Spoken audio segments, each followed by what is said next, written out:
In today's video, I'm going to teach you how to open a Google Workspace account. First, head to the Google Workspace website and click Get Started. This begins a guided setup, so keep a few minutes free to go through everything in one sitting. You'll start by entering your business information. Type in your business name exactly as you want it to appear, choose the number of employees, and select your country or region. The employee count can include just you if you're a solo owner. Your region helps set currency, taxes, and available features. When that's done, click Next. Next, add your contact information. Provide your first and last name, plus a current email address you can access right now. This address is used for account recovery and important setup messages, so make sure it's active and secure.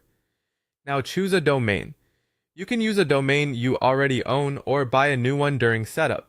If you already have a website domain, pick the existing domain option and be ready to sign in to your domain provider to confirm ownership. If you need a new domain, you can search and purchase one right in the flow. Aim for something short, memorable, and on brand, and avoid tricky spellings or unnecessary hyphens. Create your business email username and a strong password. This first user becomes your main administrator account, so pick something professional like your name or a role-based address. Store the password safely and plan to add recovery options and multi-factor authentication after setup. Google will then ask you to verify your domain. Most commonly, you'll add a TXT record in your domain's DNS settings. Look for a DNS or advanced DNS section with your registrar, such as popular hosting or domain platforms. Copy the record exactly as provided, save the changes, and return to the setup to complete verification. DNS updates can take a few minutes, but in some cases, they may take longer. If you need detailed step-by-step help, Google's verification guide is available from within the setup screens. Next, set up billing.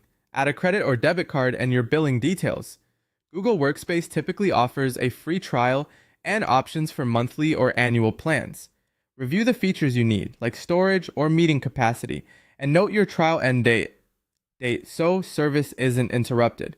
When setup finishes, open the Google Admin Console.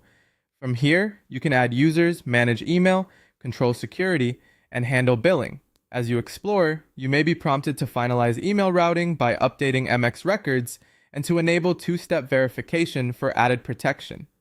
That's it. Your Google Workspace account is ready to go.